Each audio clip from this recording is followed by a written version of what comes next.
Hi, and welcome to another episode of Hot Takes with me, the Silver Fox. And as the WhatsApp messages from that odious toad Matt Hancock are being released, it becomes clear that us conspiracy theorists, us madmen, are right. It had nothing to do with public health. Everything was about coercion and control. We've already seen how masks in school were brought in by Boris Johnson, not because of any scientific consensus or reason, but simply because Sturgeon brought them in Scotland and he didn't want to be seen as being weak and vacillating.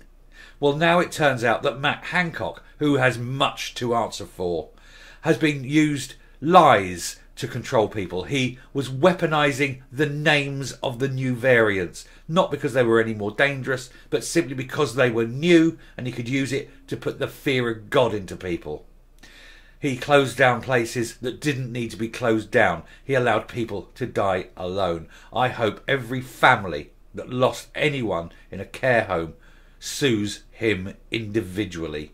Let's destroy that evil man. The things he did were not based on any kind of consensus, and at the same time he was breaking his own rules and having illicit affairs. The man deserves all he gets, and he deserves a very long time in a very dark prison cell.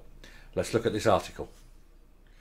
So here we are. Matt Hancock discussed deploying new virus variant to frighten the pants off everyone, as former health secretary demands immunity on care home deaths during the pandemic. So he knows he is responsible for these things. He knows it was on his watch. He made these decisions. And now he's demanding that he's immune from prosecution for his decisions. We cannot allow this man to be made immune. These decisions were laid before him. There was no scientific evidence for it. He made the decision purely because he knew it would give him control.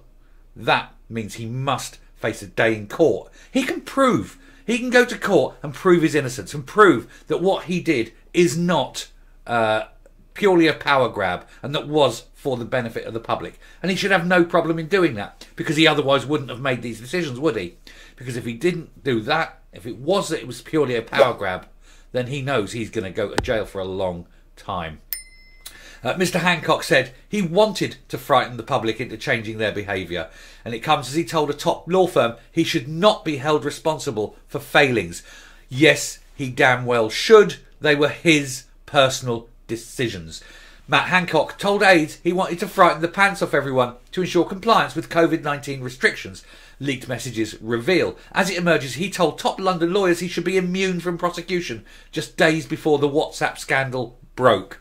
No way. Nobody is above the law in this country.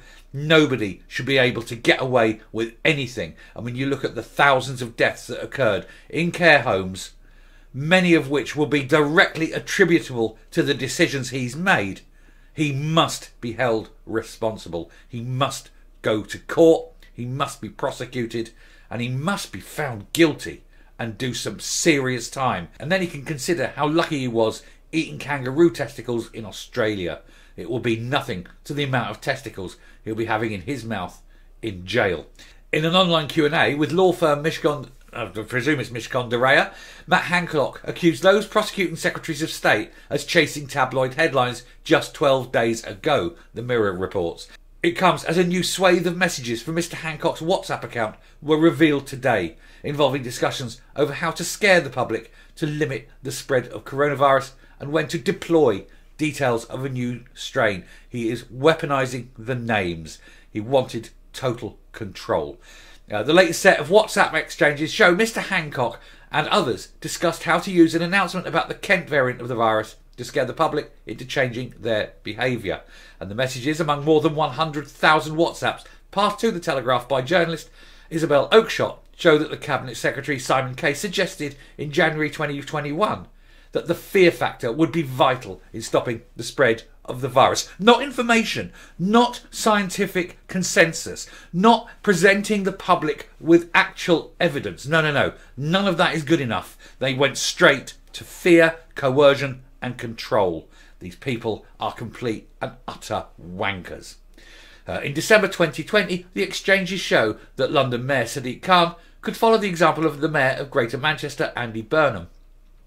who had clashed with the government over the decision to impose stringent lockdown restrictions on the region. Mr. Hancock's advisor said, rather than doing too much forward signalling, we can roll pitch with the new strain. I don't even know what that means. We frightened the pants off everyone with the new strain, the then Health Secretary responded. But the complication with that is Brexit is taking the top line, he said, in apparent reference to the media coverage of the UK's EU exit. Yep, that's what will get proper behaviour change, the advisor said. When do we deploy the new variant, Mr. Hancock said. And then this conversation on the 13th of December came amid concerns about the rapid spread of the virus in South East England. But no information is being released. No one was releasing proper scientific evidence. They were just relying on fear. Let's scare people. Let's not tell people the truth. Let's scare them. The London and South East England were to enter a new Tier 4 alert level. It was announced on December the 19th, when the then Prime Minister Boris Johnson would also cancel a promised Christmas bubbles policy, allowing families to meet. And we did meet. We don't care. We met because fuck them all, basically. The entirety of England, and no one I know got it, ever. Messages from the January the 10th show Mr. Hancock and the Cabinet Secretary discussing ways to ensure compliance. More mask wearing might be the only thing to consider. Might, but it was actually useless. Masks do not stop viruses. It's like having a chain link fence trying to stop a swarm of bees. It was effectively free and has a very visible impact. Wear masks in all settings outside of the home and in more workplaces. And then you remember the bullshit when they all used to go, okay, they're at a meeting and then none of them wearing masks. And they go, okay, let's go out and do for our photos, do the photo op, do the photos. And they'd all put their masks on to get the photos done. Then as soon as the photos were finished, they'd all take their masks off again.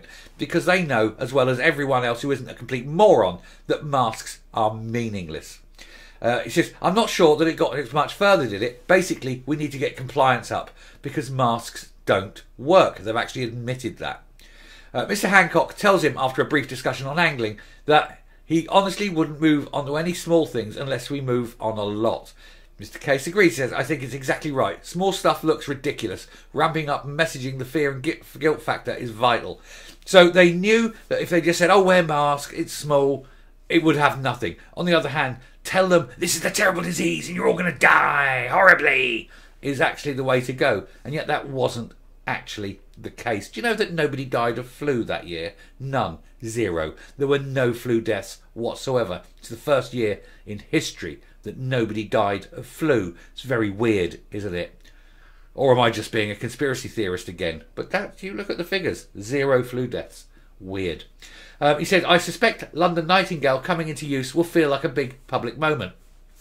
Again, they push this, all the Nightingale hospitals. We can put thousands of people in here. Do you know how many people went into those Nightingale hospitals? I can tell you, it's a nice round figure. None. Nil. 0. They never had one single patient. They built these at the cost of untold millions all over the country. And they didn't treat a single person. Because people weren't getting as ill as they were making out. It was all bullshit and control. He said the leak has already revealed Rishi Sunak and Mr. Hancock complaining about Dominic Cummings' nightmare tenure in Downing Street, as well as the then Health Secretary's repeated concerns that the Chancellor's signature Eat Out to Help Out initiative was contributing to the spread of COVID-19. It wasn't. It goes on, and it's going on a long time, but I'm not going to read all of it, but I'm going to come down here. Among the first set of exchanges to be made public appeared to show Mr. Hancock ignoring expert medical advice on the need to test all residents entering care homes for COVID-19, not just those coming from hospital.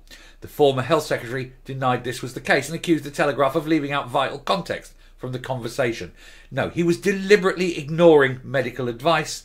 He was doing things that didn't need to be done. He is absolutely responsible for deaths. This man is just an appalling human being.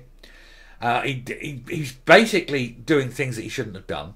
And then he's demanding that he should not be prosecuted for it. It says here, speaking online to Mishcon de Reya almost 2 weeks ago, Mr Hancock is said to have called for the whole government to be prosecuted and held accountable in the case of government failings, not just one department and therefore one Secretary of State. So what he's saying is it's the government should be prosecuted, not the individual ministers, so that the government has to pay the reparations, not the individual ministers.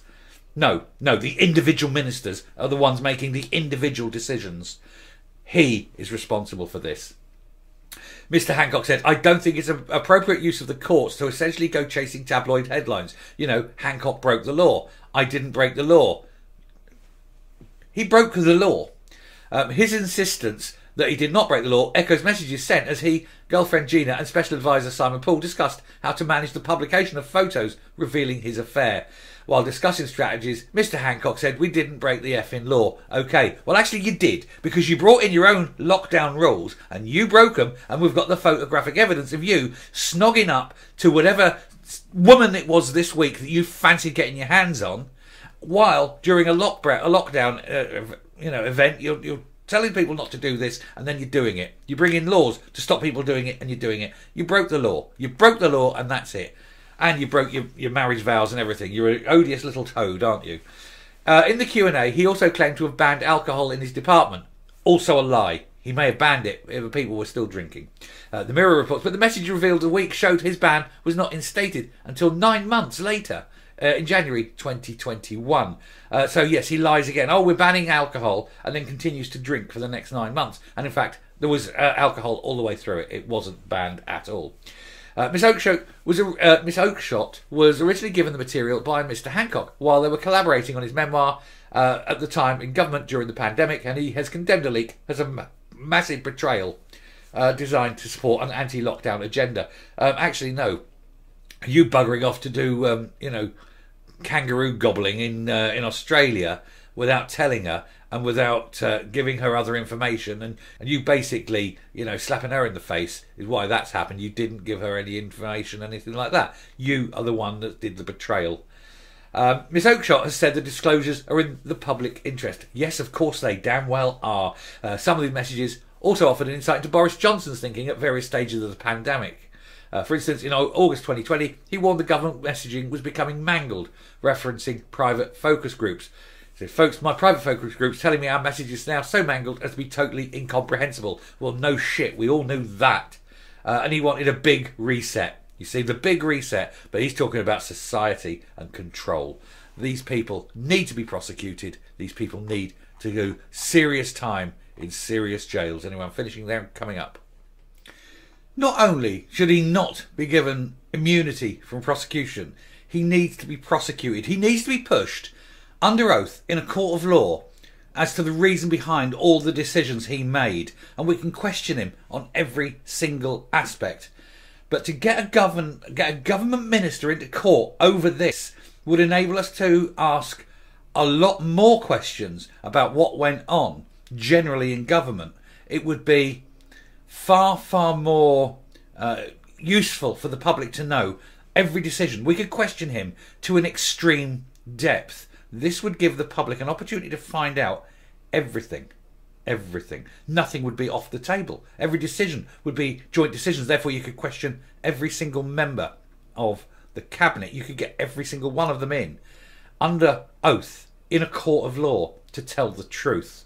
The truth will out, and we will find out an awful lot, I think, about the goings on in government during that period. And I think it would be most illuminating and enlightening. And it would probably totally destroy the Tory party forever. And I don't think that's a bad idea, because this Tory party has morphed into a socialist party. It may concentrate the minds wonderfully. Anyway, thank you very much for listening. If you like what you're seeing here on the channel, please do hit that subscribe button if you haven't already. Ring the bell for notification of future output. Leave a like, leave a comment. Please share the video. And until next time, stay safe, stay well, never believe parliamentarians because they all are lying bastards. And goodbye.